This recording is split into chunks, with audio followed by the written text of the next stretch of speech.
Aircraft making a condensation trail is very similar in many ways to when you go outside on a cold day and exhale. You create a condensation trail. That little cloud is a condensation trail. Now, if you take a 2-mile walk on a cold day and you can turn around and you can see your condensation trail tracking all the way back for 2 miles. That's how crazy it is to think that what we're looking in the sky is actually condensation trails. The contrails, not the chemical, the contrails occur because of cold air, minus 30. It takes a high altitude, around 30,000 feet plus. There's carbon dioxide and water vapor in that exhaust. That turns to ice crystals, and that's what you see, the white stream behind it. Those white crystals of ice warm up, dissolve, and the smoke goes away. And it never lasts more than a minute. What we're seeing now, and I first could not believe it, and I started looking at the skies, and these are not normal, they're not natural. There's something going on. I don't know who it is or why they're doing it. All I can testify is it's not natural and it's not normal. It's got to be some outside influence doing that. Thank you. I'm here to give you testimony that chemtrails, they're not contrails, are indeed real. They're spraying almost every day. I watch the clouds and watch the spraying program going on. I want to tell you that we're in very great danger from the pollution that's coming down over us. And we've been led astray by the military-industrial complex, and they're responsible for the cloud's creation and weather manipulation programs. They're dark operations. That's why they're not out in the media.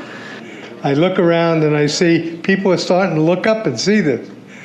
Many times I've spoken about chemtrails, and I get this blank look on my face. What are you talking about?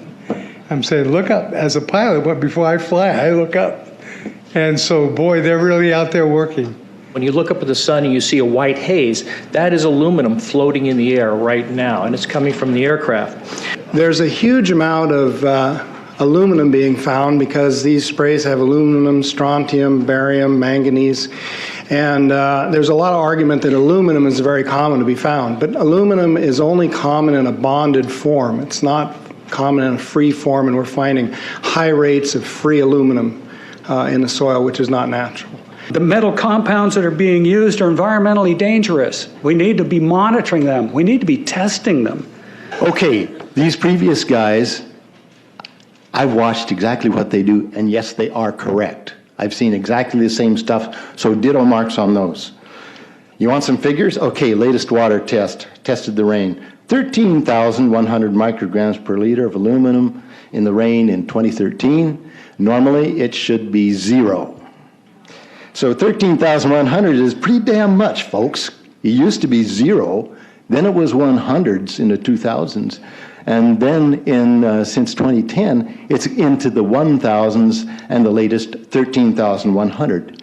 In the snow on Mount Shasta, pristine Mount Shasta, 61,000 micrograms per liter, 4 times the amount that is found in the soil up there.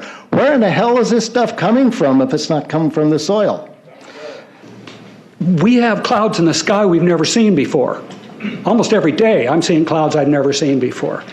And NASA has been even named a few of these new clouds. It's really interesting, but NASA is a corporation. I want you to know that. NASA has also conducted a research program in what they call metallized fuels. We're actually putting aluminum oxide right in the fuel because it has 2 atoms of aluminum and 3 atoms of oxygen. So during the combustion process, it releases all that oxygen and dramatically increases efficiency, but it leaves the aluminum in the air. We got things coming from sky down, and it's a huge, huge problem.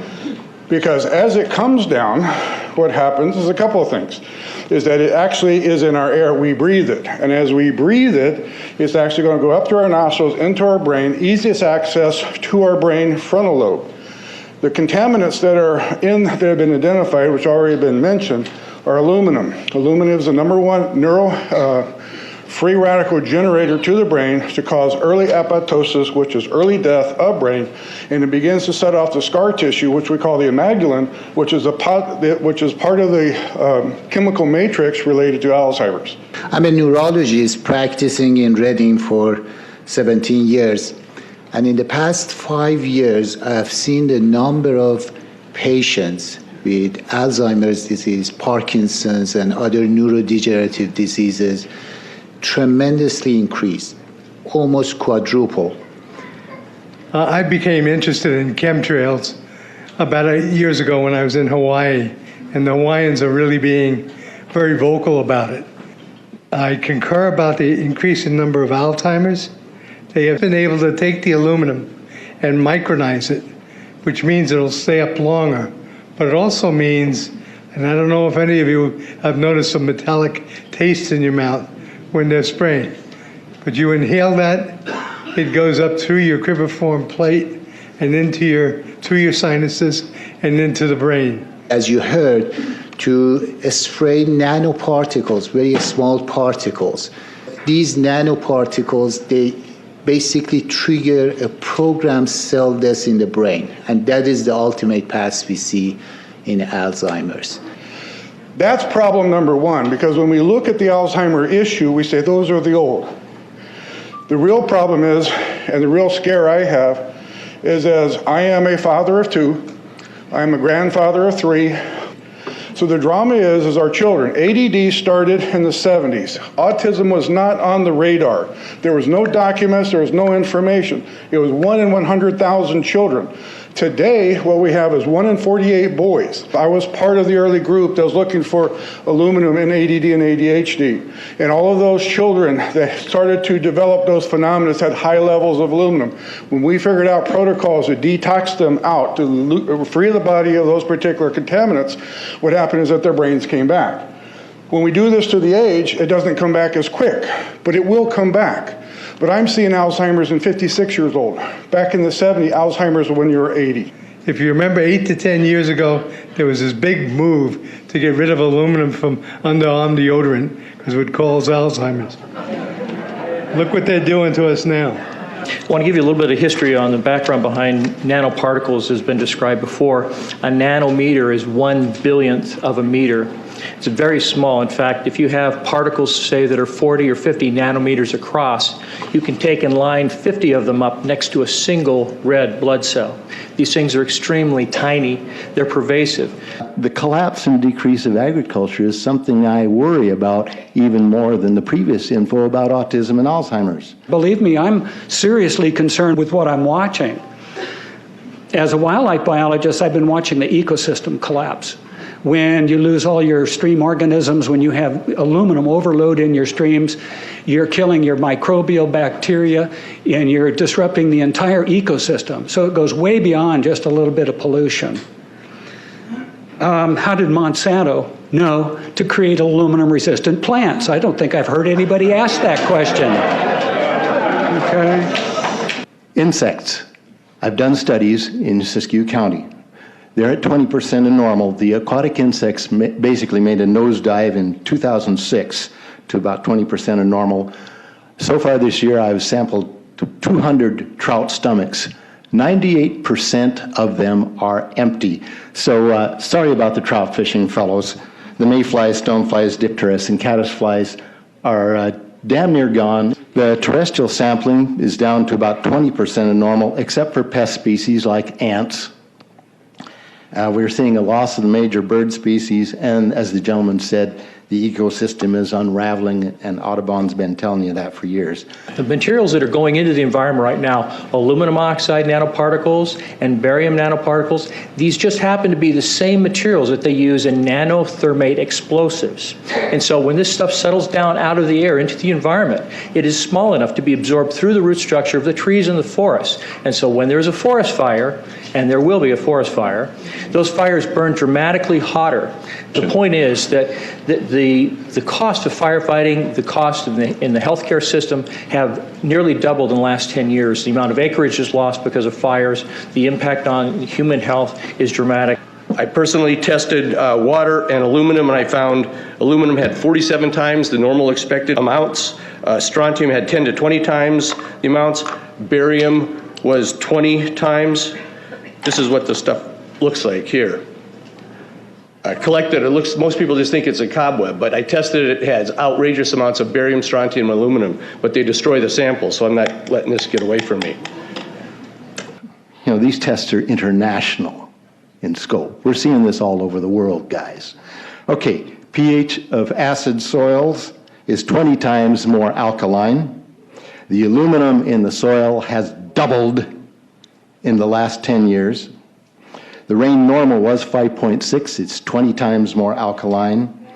Aluminum blocks essential nutrients. I am unable in my garden to restore normal pH, and that's because nanoparticles are now in the circulatory systems of both plants and humans.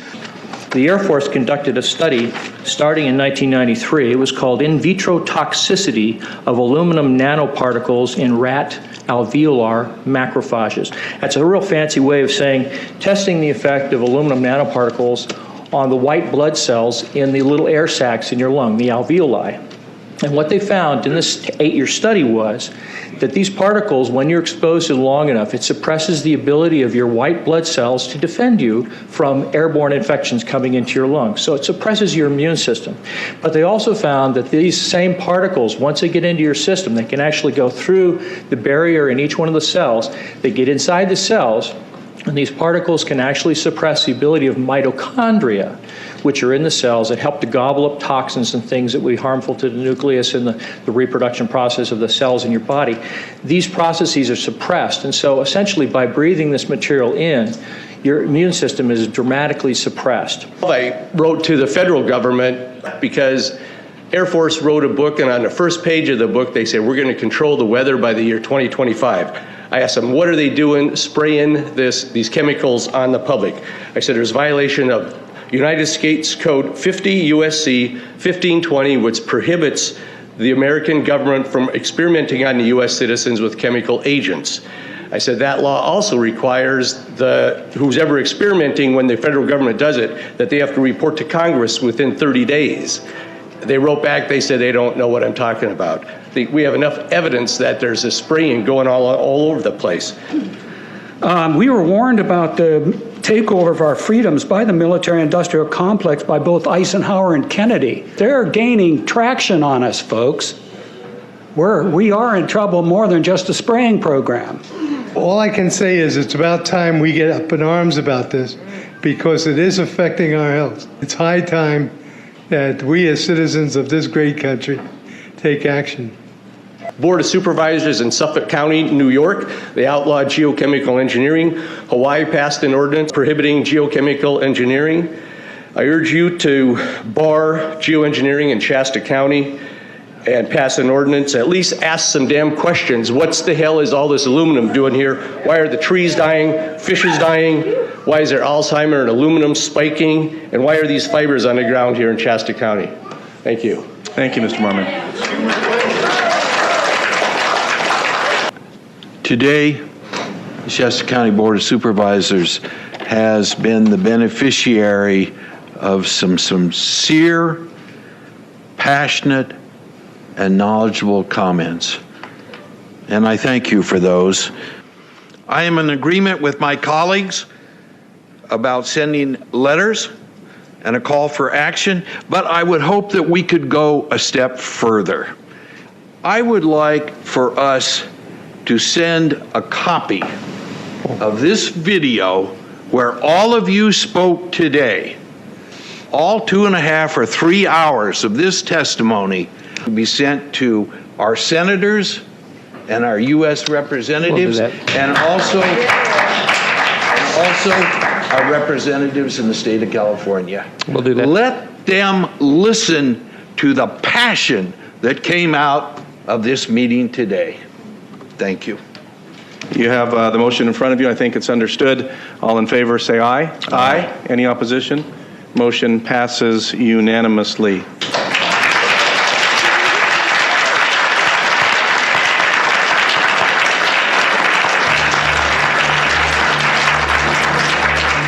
It wouldn't surprise me at all if the response is one that exceeds far the boundaries of Shasta County in terms of the platform that is offered, as evidenced by those who attended today from around the world. That's very impressive.